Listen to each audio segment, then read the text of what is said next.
אתם אוכלים עכשיו מקושקשת וסלט עצוב מהעגבנייה ומהמלפפון שנחו אצלכם במקרר שבועיים, הוכרזו בלונדון 50 המסעדות הטובות בעולם של סן פלגרינו. על מה מידע הרשימה הזאת והאם היא מכתיבה טרנדים? איתנו היום בכסף עולמי חנה פריזן, יושבת ראש פעילים ניהול תיקי השקעות, ודייוויד פרנקל, השף של מסעדת פרונטו. שלום לכם. שלום. אבל קודם בואו נראה במה נעסוק היום.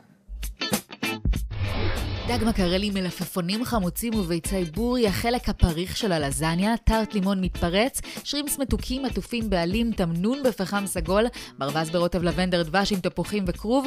עכשיו כשעשינו לכם תיאבון עם מנות הדגל של המסעדות הטובות בעולם, בואו ניגש לעניינים.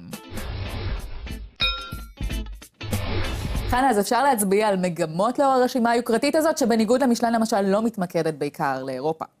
אז קודם כל, מדינה אירופאית עומדת בראש הרשימה, ספרד, מסעדה ספרדית.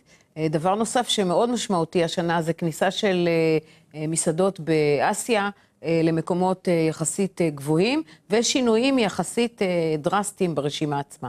כן. דיוויד, אז ישראל לא זכתה לנציגות לצערנו, אבל אתה בעצמך השתתפת לפני כמה שנים בתחרות יוקרתית אחרת של סן פלגרינו, אפילו זכית שם בתואר חביב הקהל. זה הישג פרטי שלך, או שזה ממצב את ישראל כמעצמה קולינרית? מעצמה קולינרית זה עוד מאוד מוקדם להגיד לדעתי. אני חושב שיש איזושהי מגמה עולמית גם של אוכל ים תיכוני שמאוד מתחזק, והכרה ביותר ויותר שפים ישראלים בעולם. אפשר עוד כמה קולגות שלי שחצו בעצם את הגבול מהארץ ומצליחים לגמרי לא רע. אני חושב שאנחנו עוד הרבה מאוד שלבים לפני להיות מעצמה קולינרית, בסופו של דבר זה עדיין ביצה מאוד מאוד קטנה מה שיש לנו פה. כן. חנה, אז נניח מסעדות נכנסו לרשימה הזאת, איך זה משליך עליהן, איך זה משליך על הסביבה של אותן מסעדות? מסעדות שברשימה או שהתקדמו ממקום יותר נמוך למקום יותר גבוה, הם בעצם אתר שהוא פופולרי לתיירות, מה שנקרא תיירות קולינרית. וזה דבר שמשפיע לא רק לטובה על העסקים של המסעדה עצמה, אלא גם על כל הענפים הנלווים, כמו למשל מלונאות באזור, שירותים אחרים לתיירים באזור, טיסות וכו'. דיוויד, בורה שכמותי שאוכלת שניצל ופירה בדרך כלל, הייתי בטוחה שהמטבח הצרפתי הוא עדיין השיא של השיא, מסתבר שדווקא מסעדה ספרדית כבשה את הרשימה, מה זה אומר?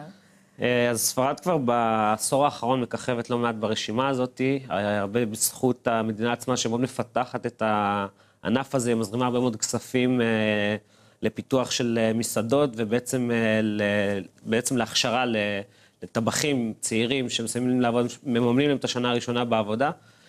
זה ענף שהוא כבר 10 שנים לדעתי שמסעדות ספרדיות מככבות מאוד גבוה, זה קורה לאחרונה גם במדינות סקנדינביות, וזה רק מראה על שיתוף פעולה מדהים בין המסעדות לבין המדינה עצמה שמאוד תורמת ועוזרת להם. כמובן שיש גם גופים מסחריים שיש להם אינטרסים אישיים בכל הפיתוח הזה. בעל המאה מכתיב את הטעם. אז בעצם אמרת סקנדינביה, וגם עשינו איזו שיחה מקדימה, מסתבר שדנמרק נהייתה לסוג של מעצמה קולינרית? כן, נומה, מסעדה שכיכבה ב3 או 4 שנים האחרונות במקומות הראשונים. גם שם יש בעצם עבודה מאוד מאוד חזקה, זאת אומרת גם מהמדינות וגם מחברות מסחריות, לפתח את הענף הזה. זה רק מראה שטרנדים בעצם מאוד מונעים מכסף בסופו של דבר. המטבח הנורדי החדש לא היה קורה אם לא היה לו את הסכומים הענקיים האלה שצריכו לפתח אותו. כן, ואם כבר כסף, אנחנו כסף עולמי. אחרי הכל, חנה, שוק ההון גם קשור לסיפור הזה איכשהו. זה נכון.